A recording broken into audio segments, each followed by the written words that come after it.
Hello friends, எல்லாருக்கும் வணக்கம். இந்த வீடியோவில் கேப்டன் மில்லர் படத்துடைய ரிவ்யூ தான் பார்க்க போகிறோம். இந்த பொங்கலுக்கு பார்த்தீங்கன்னா ஏகப்பட்ட படம் வெளிவந்திருக்கு. ஆனால் ஒவ்வொரு படமே ஒவ்வொரு விதமான ஜானரை கொண்டு இருக்கு. ஐலாண்ட் படம் பார்த்தீங்கன்னா சயின்ஸ் ஃபிக்ஷன் பிளஸ் ஏலியன் படம். அதுவே விஜய் சேதுபதியோட மேரி கிறிஸ்மஸ் பார்த்தீங்கன்னா சஸ்பென்ஸ் பிளஸ் கிரைம் த்ரில்லர் படம். அதுவே அனுமான் மூவி பார்த்தீங்கன்னா ஸ்பிரிச்சுவல் பிளஸ் ஃபேண்டசி திரைப்படம். அதுவே இந்த கேப்டன் மில்லர் படம் பார்த்தீங்கன்னா ஃபுல் அண்ட் ஃபுல்லி ஆக்ஷன் படம். ஸோ இந்த வருஷத்துக்கு பார்த்தீங்கன்னா பொங்கலுக்கு பயங்கர தரமான படங்கள்லாம் வெளிவந்திருக்கு. அதிலும் கேப்டன் மில்லர் படம் பார்த்தீங்கன்னா செக்கப்போடு போட்டுக்கிட்டு இருக்கு வசூல்ல.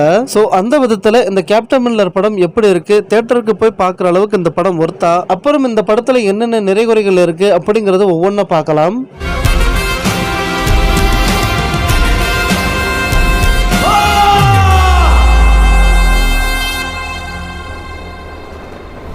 தனுஷ் அவர்களுடைய முதல் படமான துள்ளுவது இளமை வந்தப்போ பயங்கர கிரிட்டிசிசம் ஆளானாரு.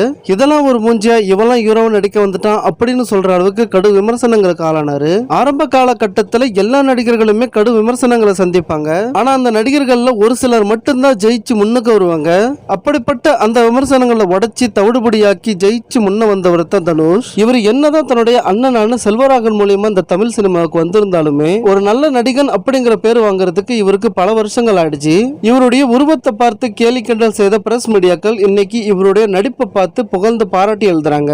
இந்த இடத்தை இவர் சாதாரணமா பிடிக்கல. பல கஷ்டங்களும் பல அவமானங்களும் மற்றும் கடின உழைப்பாலும் தான் இப்பேற்பட்ட இடத்தை இவர் பிடிச்சிருக்காரு. 2002 வந்த துள்ளுவதோ இளமை தனுஷுக்கும் இப்ப இருக்கிற தனுஷுக்கும் ஏகப்பட்ட வித்தியாசங்கள் இருக்கு. இன்னைக்கு இவர் நடிப்பின் அரக்கனாகவே மாறிட்டாரு தமிழ் சினிமால. தமிழ் சினிமால மட்டுமல்லாம ஒட்டுமொத்தமா இந்தியன் சினிமாலே இவர் தனக்குன்னு ஒரு இடத்தை பிடிச்சிட்டாரு. இந்த கேப்டன் மில்லர் படத்துல பாத்தீங்கன்னா இவருடைய முழு நடிப்பையுமே வெளிப்படுத்திருப்பாரு. இந்த படத்துல இவருடைய லுக்கும் சரி நடிப்பும் சரி ரொம்பவே கச்சிதமா அமைஞ்சிருக்கு. உண்மையாலுமே இந்த படத்துக்காக தனுஷ் அவர்கள் தன்னையே முழுசா அர்ப்பணிச்சிருக்காருன்னு தான் சொல்லணும். அந்த அளவுக்கு இந்த படத்துல இவர் ரொம்பவே நல்லா நடிச்சிருக்காரு. தனுஷ் அவர்களுடைய நடிப்பு திறமையை எடுத்து சொல்லக்கூடிய படங்கள்னு பாத்தீங்கன்னா அசுரன், கர்ணன், அந்த வகையில இந்த கேப்டன் மில்லர் படமும் இருக்கும். அந்த விதத்துல இந்த படத்துடைய முதல் பிளஸ்ஸே பாத்தீங்கன்னா தனுஷ் தான். இந்த படத்துக்கு எந்த அளவுக்கு நடிப்பு கொடுக்கணுமோ அந்த அளவுக்கு சரியான விதத்துல கொடுத்திருக்காரு தனுஷ். நிச்சயமா இவருடைய கரியர்லயே இந்த கேப்டன் மில்லர் படம் ஒரு பேர் சொல்லக்கூடிய ஒரு படமா இருக்கும்.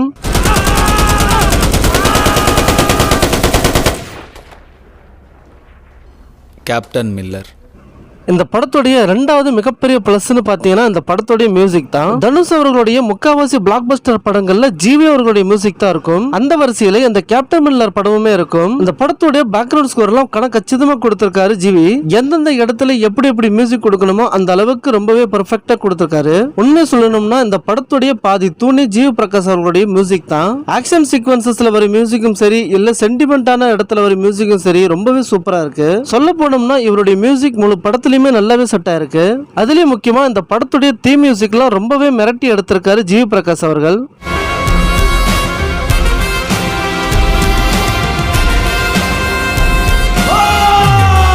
அடுத்ததா இந்த படத்துடைய பிளஸ்ன்னு பாத்தீங்கன்னா இந்த படத்துடைய டைரக்டர் அருண் மாதேஸ்வர் தான். இவர் எவ்வளவு பெரிய சிறந்த இயக்குனர் அப்படிங்கிறதுக்கான ஒரு எடுத்துக்காட்டா இவருடைய முந்தைய படங்களான ராக்கி மற்றும் சாணி காகிதம் இந்த 2 படங்களுமே போதும் இவருடைய திறமை எடுத்து சொல்லும். இப்படிப்பட்ட இயக்குனர் தனுஷ் மாதிரியான ஒரு நடிகரோட படம் பண்றாரு அப்படிங்கிறப்போ இந்த படத்துக்கான எதிர்பார்ப்பு அதிகமா இருந்தது.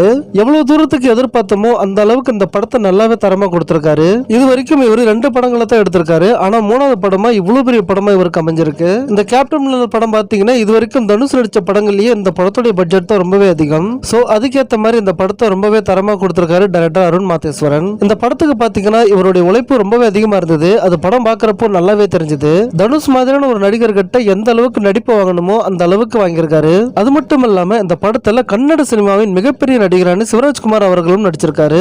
இவ்வளவு பெரிய நடிகரையுமே சரியான விதத்துல யூஸ் பண்ணிருக்காங்க இந்த படத்துல. ஜெயிலர் படத்துல இவருடைய கேமியோ ரொம்பவே மாசா இருந்தது.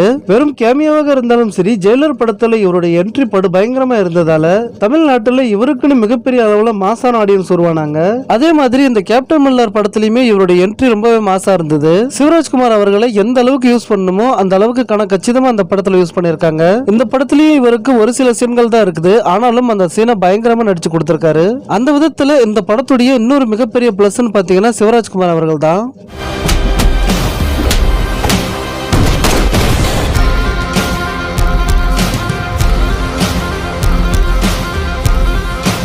இந்த படத்துக்கான எல்லா விதமான பாசிட்டிவ் பாயிண்ட்ஸையும் பார்த்தாச்சு. இப்போ ஒரு சில நெகட்டிவ் பாயிண்ட்ஸ் பார்த்தரலாம். என்னதான் ஒரு படத்தை ஆக்ஷன் படமா எடுத்தாலும் அதுக்குன்னு ஒரு சில விஷயங்கள் இருக்கு. ஃபார் எக்ஸாம்பிள் ஸ்டோரி இருக்கணும், ஸ்டோரிக்கான விளக்கம் இருக்கணும், ஒரு சீனுக்கும் இன்னொரு சீனுக்கும் தொடர்பு இருக்கணும். ஆனா அப்படிப்பட்ட ஒரு விஷயம் இந்த படத்துல இல்லைன்னு தான் சொல்லணும். இந்த படம் முழுக்க முழுக்க ஆக்ஷன் படமா மட்டும்தான் இருக்குது.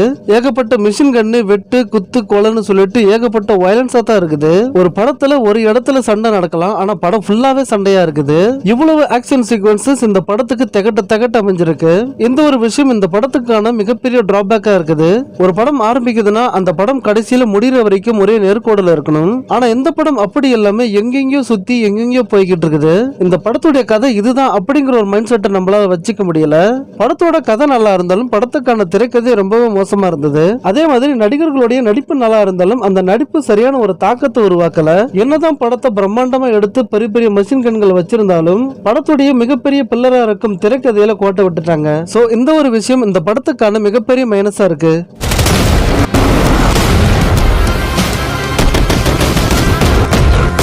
ஸோ ஓவராலாக பார்த்தீங்கன்னா இந்த படத்தை கண்டிப்பாக தியேட்டரில் பார்க்கலாம். தனுஷ் அவர்களுடைய நடிப்பும் சரி, இல்லை சிவராஜ்குமார் அவர்களுடைய கேமியோவும் சரி, அப்புறம் இந்த படத்துடைய பிரம்மாண்டமான ஆக்ஷன் சீக்வன்ஸும் சரி, இல்லை நம்மள எங்கேஜாக வச்சிருக்கும் இந்த படத்துடைய பேக்ரவுண்ட் ஸ்கோரும் சரி, நம்மளை சுத்தமாக போர் அடிக்காம வச்சிருக்கும். அது மட்டும் இல்லாமல் இந்த படத்துடைய வசூலும் ரொம்பவே அதிகமாக இருக்கு. இந்த பொங்கலுக்கு பார்த்தீங்கன்னா இந்த கேப்டன் மில்லர் படம் ஒரு தரமான படமாக இருக்கும்னு சொல்லலாம். ஸோ அவ்வளோதான் guys இந்த வீடியோவில். உங்களுக்கு இந்த கேப்டன் மில்லர் படம் எவ்வளோ பிடிச்சிருக்கு அப்படிங்கறத கமெண்ட்ல சொல்லுங்க.